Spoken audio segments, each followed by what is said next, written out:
Bueno verlos otra vez. Hoy vamos a hablar sobre el tema cáncer metastásico en cuello de origen desconocido o primario de origen desconocido con manifestación en el cuello. Este cáncer metastásico sin un origen conocido se va a definir por la presencia de metástasis de carcinoma en ganglios cervicales que no solo van a estar limitados a la región supraclavicular y sin poder identificar un sitio primario después de que se investigó apropiadamente. Aunque tengamos un diagnóstico histopatológico, no se ha podido conseguir a través de estudios de imagen o endoscópicos el sitio primario del tumor, entonces por eso se denomina cáncer cervical metastásico de sitio primario desconocido. Generalmente el primario de cuello de origen desconocido va a presentar una pequeña proporción de la población de todas las presentaciones del cáncer de cabeza y cuello.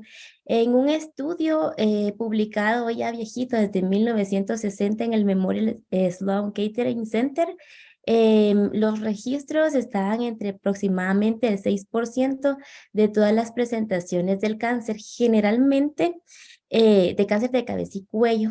Generalmente cuando un paciente llega con nosotros con una masa en el cuello, la principal preocupación va a ser que sea de origen neoplásico. Esto se puede abordar, hacer el abordaje diagnóstico y descartar en un 90% a través de imágenes, el primario. Sin embargo, solo un 3% de la población no vamos a determinar cuál es el origen de este tumor. Como les mencioné en la definición, es un cáncer que ya tenemos un diagnóstico histopatológico. En su mayoría va a ser carcinoma de células escamosas hasta un 75%, y las estadísticas reportan que después del carcinoma de células escamosas, en un 30% va a ser adenocarcinoma. Posteriormente puede ser un anaplásico indiferenciado, linfoma o melanoma. Generalmente van a estar en la base de la lengua y en las amígdalas, aunque esto pues no puede ser siempre así. Las localizaciones primarias van a ser siempre la base de la lengua y las amígdalas, por eso siempre es necesario ir a biopsiar a esos lugares. Estos pacientes generalmente van a tener un agrandamiento de los ganglios cervicales. Van a estar asintomáticos, aunque pueden presentar síntomas, por ejemplo, para orientarnos a un cáncer de nasofaringe puede tener epistaxis, o pacientes con cáncer en la orofaringe van a tener un disconfort laringoesofágico. En cuanto a la supervivencia del cáncer de metastásico de cuello de origen desconocido, se ha reportado una asociación entre mayor N o la etapa clínica, si tiene extensión extracapsular, perdón, y no hay relación estadísticamente significativa en si damos un tratamiento multimodal o monomodal. Este es un estudio retrospectivo que se publicó ya en el 2012, en el que se evaluó en un seguimiento de 12 años la supervivencia global a los 5 años en los pacientes con este cáncer primario de origen desconocido con manifestación en cuello, y la supervivencia global, como podemos ver, a los 5 años fue de casi un 50%. La supervivencia a los 5 años en pacientes con N1, que más adelante vamos a ver el TNM o el T0NM, es del 61.2% para pacientes con N1, 52% para pacientes con N2 y 26% para pacientes con N3. Si tenían extensión extracapsular, perdón, si estaba presente, la supervivencia global a los 5 años fue de 56 casi por ciento, y si no tenían extensión extracapsular del 72%, pero esto con una P que no fue estadísticamente significativa. En cuanto al tratamiento multimodal, es decir, que llevaban cirugía, recibían cirugía y luego radioterapia adyuvante con disección igual ganglionar o quimiorradioterapia, como podemos ver, no existe una diferencia estadísticamente significativa, 46 versus 52%. Entonces, teniendo en cuenta estos resultados, generalmente, y lo vamos a ver más adelante, estos pacientes se pueden tratar o con un tratamiento multimodal o con un tratamiento monomodal y no va a haber diferencia en cuanto a la supervivencia. Ahora que estamos en la era del virus del papiloma y que ya podemos determinarlo a través de FISH o inmunohistoquímica, en este estudio que fue publicado en un hospital en el Johns Hopkins desde el 2005 al 2014, se basaron en las pues, características de los pacientes que eran P16 positivo, HPV positivo y negativo. Como podemos ver, la mayoría de los pacientes, no diferenciándolos entre HPV positivo o negativo, tenían 50, la mediana edad fue de 57 años, en su mayoría eran hombres y tenían historia de haber fumado al menos alguna vez. En el lado derecho podemos ver el estatus del HPV, si era positivo o negativo. La mayoría de los pacientes HPV eran positivos, eran hombres, perdón, una mediana de edad un poco superior en pacientes con HPV negativo. Tenían un mayor N los pacientes o mayor carga tumoral los pacientes HPV positivo y de igual forma los pacientes HPV positivo tenían menos historia de haber fumado que los pacientes HPV negativo. Como podemos ver en esta imagen, pues clasificaron según etapas o periodos el estatus de HPV en los pacientes con este primario con manifestación en cuello. Aproximadamente el 90% de la población era HPV positivo. Podemos ver cómo en el periodo de 2005 al 2008 todavía había una pequeña proporción de pacientes que no se desconocía el estatus del virus del papiloma humano y pues posteriormente la mayoría de los pacientes eran HPV positivo. Y como podemos ver en esta tabla, em, ay, perdón. El 50% de los pacientes diagnosticados de HPV positivo del 2005 al 2008 versus el 64% de pacientes de HPV positivo diagnosticados posteriormente o en la era del 2000, en el periodo del 2012 al 2014. En la actualidad, pues se opera a través de cirugía robótica y como podemos ver, después del 2011, la mayoría de pacientes fueron diagnosticados con HPV. La mayoría de las localizaciones de estas masas en el cuello se diagnostican como un cáncer de cabeza y cuello, pero el 2 al 8% de estos pacientes pues no se logra determinar un diagnóstico a pesar de un adecuado abordaje diagnóstico. El examen físico es bastante importante en estos pacientes, sobre todo para poder determinar la región o el nivel del cuello en el que se encuentra la masa y así orientarnos un poco a la localización del tumor. En cuanto a las técnicas de imagen, pues la preferida es la tomografía y cuando la tomografía no logra determinar el primario, se recomienda acompañarlo de la resonancia magnética.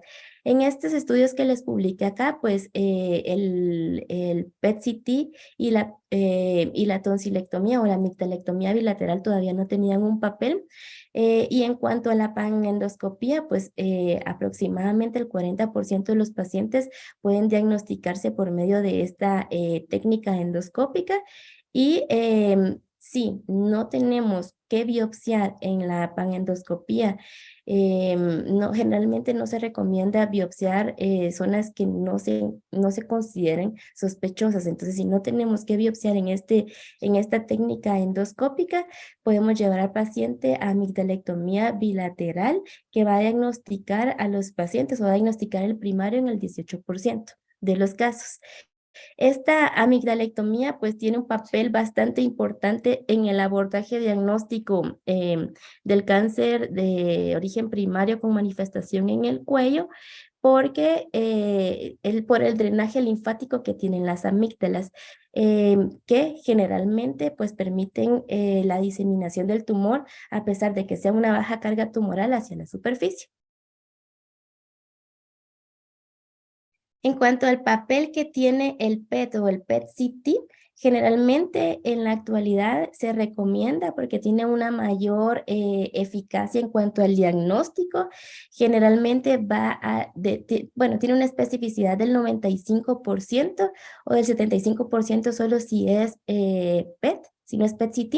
Y el PET-CT va a determinar casi que el 29% de los pacientes verdaderos positivos. Como podemos ver en estas dos tablas, es una comparación del PET versus el PET-CT.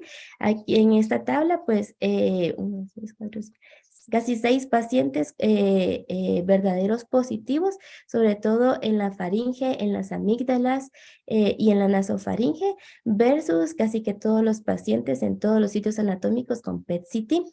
Es importante que destaque, ¿verdad?, que no solo el PET-CT es parte del abordaje diagnóstico, sino que tiene que complementarse primero con la tomografía, sino con la resonancia y el PET-CT también debe complementarse con la panendoscopía para, para poder llevar a un diagnóstico y no solo hacer biopsias a ciegas con la panendoscopía.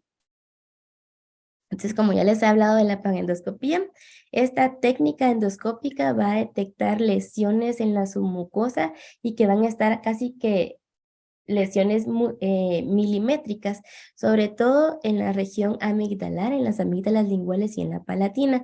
Entonces, esta técnica se realiza bajo anestesia, va a evaluar la nasofaringe, la orofaringe y la hipofaringe. También implementa la laringoscopía y la esofagoscopía. Y generalmente solo se biopsian en los lugares que hay sospecha a través de imagen de cáncer. Si la panendoscopía no puede determinar estos lugares sospechosos del cáncer, se recomienda complementarlo, como les dije anteriormente, con el PET-CT. Y si definitivamente, pues por la panendoscopía no se logra determinar la lesión o el primario, al paciente hay que llevarlo a una amigdalectomía bilateral. Esta amigdalectomía me va a detectar el tumor en hasta casi el 50% y tiene otras ventajas. Tiene una baja morbilidad y mortalidad y se puede detectar el sitio primario en hasta el 23% en la amígdala contralateral y nos permite además diagnosticar primarios sincrónicos, sobre todo en pacientes que tienen antecedente de haber fumado tabaco o alcohol. Y la endoscopía laringea es la herramienta más eficaz para determinar microcarcinomas. Generalmente, pues, evalúa la cavidad nasal, la nasofaringe, la orofaringe y la hipofaringe, sobre todo la zona postcricoidea y el seno piriforme. Y cuando se coloca al paciente en una posición para poder hacer la nasoendoscopía, va a permitir observar la región postcricoidea y el seno piriforme. Entonces, es otro complemento del abordaje diagnóstico del cáncer primario, de origen primario desconocido con metástasis a cuello. Cuando nos referimos a un primario desconocido, pues sabemos que los pacientes tienen una supervivencia muy pobre que se basa en meses, pero no es así en los pacientes con enfermedad metastásica en el cuello, sobre todo porque estos pacientes pueden ser tratados de forma locorregional a través de cirugía, dependiendo si tiene extensión extracapsular, darle tratamiento adyuvante y va a ser curable hasta en el 85% de la población. Hasta acá, el abordaje diagnóstico, entonces, de estos pacientes son una adecuada historia clínica, un adecuado examen físico, los antecedentes de pacientes con tumores tratados previamente, sobre todo de cabeza y cuello, son bastante importantes para orientar el diagnóstico. Y pues si esto no nos orienta el primario, hay que hacer una biopsia con aguja fina. No se recomienda hacer una biopsia por Trucut y pues en base al diagnóstico histopatológico, si se encuentra el primario, lo tratamos. Si no encontramos el primario, entonces hay que hacer una biopsia y correr inmunohistoquímica. ¿Por qué la inmunohistoquímica? Porque, por ejemplo, pacientes con citoqueratina 7 positiva y citoqueratina 20 nos van a orientar a un adenocarcinoma. Pacientes con calcitonina positiva nos van a orientar a pacientes con cáncer medular o pacientes con tiroglobulina positiva a un paciente con cáncer de tiroides. Y si todo esto no es suficiente para determinar el primario, debemos llevar al paciente a PET scan. Sí, y nasolaringoscopía. Si se trata de un carcinoma escamoso, tenemos que saber el estado de P16 y de Epstein-Barr. Si es un paciente, si nos enfrentamos a un paciente con P16 positivo, lo tratamos como un cáncer orofaringeo. Ya les voy a decir cuál es el estudio que avala esto. Si es un paciente Epstein-Barr positivo, lo tratamos como un cáncer nasofaringeo, aunque no tengamos el primario. Pero si a pesar de esto, pues no tenemos, está indeterminado P16 o Epstein-Barr, debemos llevarlo a nasoendoscopía, luego una amigdalectomía si no lo determinamos a través de la nasoendoscopía y una biopsia. Ahí podemos encontrar el primario, sobre todo en la base de la lengua y en las amígdalas, y si no es así, tratamos al paciente como un cáncer cervical de origen primario de origen desconocido. Las guías terapéuticas, pues realmente es el mismo abordaje inicial. Nos muestran a un paciente con una adenopatía cervical persistente. Tenemos que hacer una adecuada anamnesis, examen físico, examen endoscópico a través de fibras ópticas de la nariz, la faringe, la laringe. Determinar el P16 y el Epstein-Barr.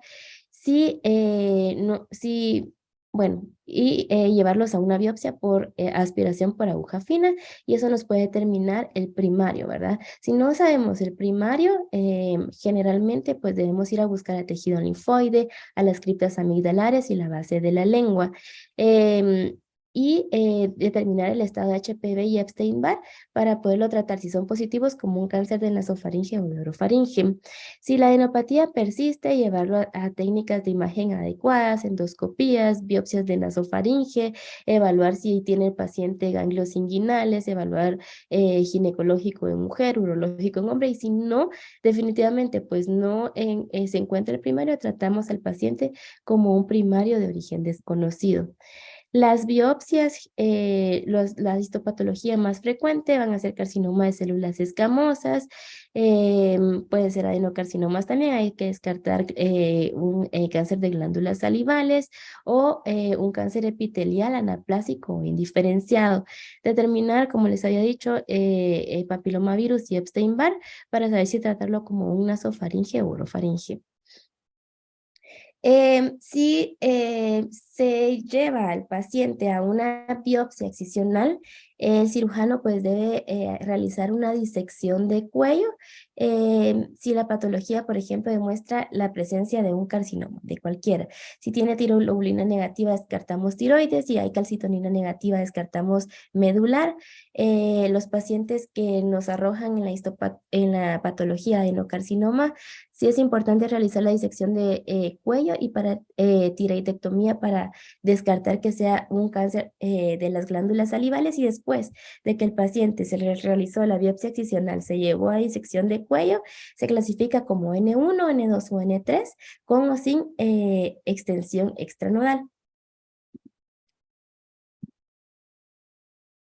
La nueva clasificación de la TNM en cáncer de primario desconocido con manifestación metastásica en cuello no determina o no hace diferencia a los pacientes con P16 positivo o no, porque estos se tratarían como un cáncer de orofaringe. Entonces, la octava edición, en la octava edición de la TNM, en el N de estos pacientes va a excluir a estos virus y nos va a orientar a pacientes, por ejemplo, con N3B, que son pacientes que tienen extensión extranodal. Y así, por ejemplo, entonces, un paciente con N1 es un paciente que tiene metástasis en un solo ganglio linfático y que es menor de 3 centímetros sin extensión extranodal. Pacientes con N2 tampoco van a tener extensión extranodal, pero van a ser tumores o, perdón, metástasis en los ganglios linfáticos, ya sea de un solo lado del cuello o ipsilateral, no mayores de 6 centímetros, y N3 con mayores de 6 centímetros, como les había dicho, con extensión extranodal.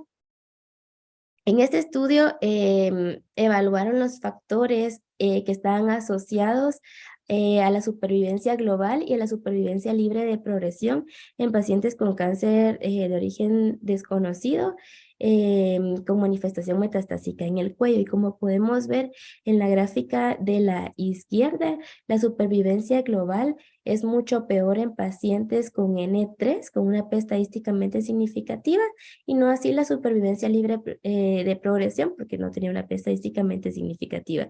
Si tiene una etapa clínica mayor, por ejemplo, una etapa clínica 4, el paciente va a tener una peor supervivencia global y supervivencia libre de progresión con estas P estadísticamente significativa. De igual forma, los pacientes con carcinoma escamoso tienen una mejor supervivencia global y supervivencia libre de progresión, y los pacientes que no tienen extensión extranodal tienen mejor supervivencia global y supervivencia libre de progresión. Entonces, ¿para qué nos sirve saber la localización de la masa del cuello y las regiones del cuello? Porque, por ejemplo, pacientes que van a tener ganglios cervicales en la región submaxilar, pacientes que tienen ganglios en la yugular interna superior o media, nos van a orientar que tienen un cáncer de cabeza y cuello, sobre todo cavidad oral, orofaringe o tiroides y esófago. Pacientes que tienen lesiones en el cuello, en la región 4, nos pueden orientar a un tumor no solo tiroideo, sino también un tumor toracoabdominal, incluso mama, y pacientes con lesiones en la región 5 del cuello, pues un cáncer de nasofaringe. En este estudio, pues ya es bastante viejito, pero determinaban cuáles eran los principales sitios de presentación metastásica.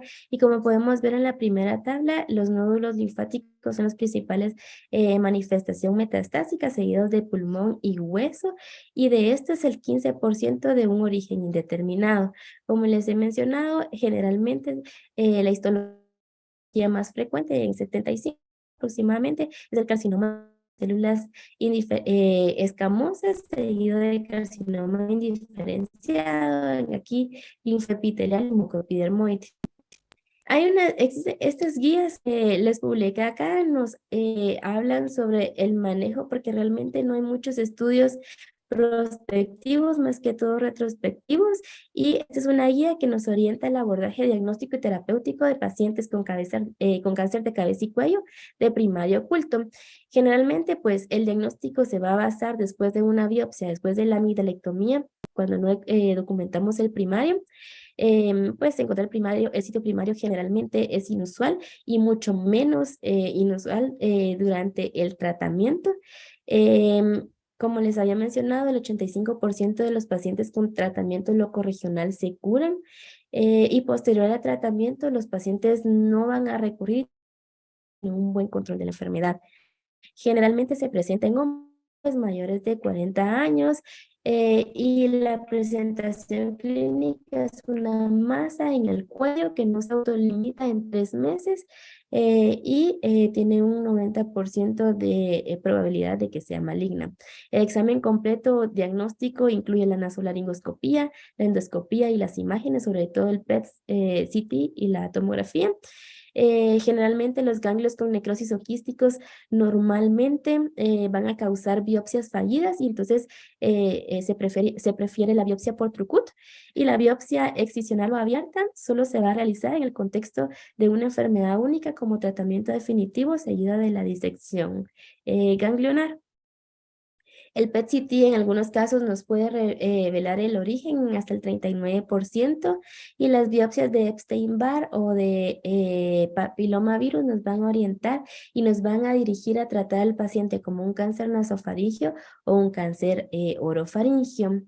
Bueno, y durante la exploración quirúrgica hay que tomar biopsias de las lesiones sospechosas, y no solo tomar biopsias al azar, aunque sí, cuando no se encuentra la lesión, hay que tomar biopsias de la base de la lengua y de las amígdalas. El tratamiento en estas guías, que son las ESMO, lo determinan como N1, N2, N3. Pacientes con N1 deben ser llevados a cirugía definitiva o radioterapia, generalmente cirugía, y si tienen o no extensión extracapsular, se les debe dar radioterapia adyuvante. Y pacientes con enfermedad N2, N3 o con extensión extracapsular pueden ser llevados a quimiorradioterapia definitiva cuando la cirugía no es una opción. Este es un metaanálisis en el que se determinó la tratamientos, como les digo acá, son estudios retrospectivos, casi no hay estudios prospectivos sobre el tratamiento de estos pacientes. Como les mencioné, pacientes T0N1, cirugías o radioterapias, si tienen extensión extra capsular, deben ser tratados con radioterapia adyuvante. Pacientes con N2 y N3, si no son candidatos a la cirugía con disección ganglionar, deben ser tratados con quimiorradioterapia. Pacientes N1, entonces, que no tienen extensión extranodal, deben ser llevados a cirugía o radioterapia con disección radical ganglionar de cuello que incluya los niveles 1 y 5, siempre y cuando se conserve el esternocleidomastoideo, la vena yugular interna y el nervio accesorio. La adición de radioterapia generalmente es 70 grays en pacientes con extensión extranodal y no existe todavía un papel para la quimioterapia concomitante en pacientes con enfermedad N1. Pacientes con enfermedad N2, sí, cirugía igual y radioterapia adyuvante. Aquí la radioterapia posoperatoria sí tiene un papel bastante importante, sobre todo en pacientes con extensión extranodal, porque se ha determinado supervivencias globales a los 5 años de hasta el 78%. La quimioterapia y radioterapia es categoría 2B. La quimioterapia concomitante siempre mencionada en todos los estudios cisplatino, a una dosis de 100 miligramos metro cuadrado cada 3 semanas. La quimioterapia de inducción con 5-FU, taxanos y platinos, pues, y seguido de quimiorradioterapia no tiene tampoco papel en este tipo de tumor. Lo reportan como categoría 3. Y pacientes con HPV positivo se sugiere radiar tonsil, amígdalas y lenguas y tratarlos como un cáncer orofaringeo. Em, Como les mencioné antes, ¿cuál es el estudio que avala el tratar a los pacientes HPV positivo como un cáncer orofaringe? Este fue un estudio publicado ya en el 2007, pero como podemos ver en la tabla, se realizaron hibridación in situ y inmunistoquímica en pacientes aproximadamente 157 pacientes con cáncer metastásico a cuello de origen, de sitio primario de origen desconocido. Y la mayoría de los pacientes eran HPV positivos, tanto por FISH como inmunistoquímica en orofaringe para P16. Entonces, ese es el estudio que avala tratar a los pacientes como un orofaringe. En este otro estudio se evaluó la presencia de virus en las masas de cuello de un primario desconocido. Evaluaron muestras aproximadamente de 22 pacientes que le realizaron disecciones de cuello y como podemos ver, era más frecuente en pacientes con etapa clínica 2A y el virus más frecuentemente documentado fue HPV 16, en una menor proporción HPV 18 y Epstein-Barr. Entonces, el abordaje clínico de estos pacientes debe ser un adecuado examen físico, una adecuada historia clínica, imágenes sobre todo PET-CT TAC, y si la TAC no se documenta, complementar con resonancia magnética, llevarlos a endoscopías, a nasoendoscopía, faringoscopía, broncoscopía, para completar la nasoendoscopía si no podemos determinar el sitio primario. Y en pacientes, por ejemplo, con adenocarcinoma, con inmunohistoquímica que nos orienta a adenocarcinoma, descartar pues cáncer de gástrico, por ejemplo, u otras etiologías. Y si no se determina pues con la nasoendoscopia o con las técnicas endoscópicas, llevar a amigdalectomía bilateral para poder determinar un cáncer sincrónico, como les había dicho. Y el tratamiento se va a basar en controlar la enfermedad y evitar que el primario emerja a través de cirugía, disección ganglionar o radioterapia. Y en pacientes con con N2, N3, quimiorradioterapia cisplatino concomitante. Entonces, las conclusiones, es necesario siempre un abordaje correcto en estos pacientes. Hay que ofrecerles tratamiento, aunque no se identifique el tumor primario, se requiere un manejo multidisciplinario para realizar las endoscopías, la nasendoscopía, la magnelectomía y poder orientarnos bien a través de las imágenes, ¿verdad? Y siempre y cuando involucremos al paciente.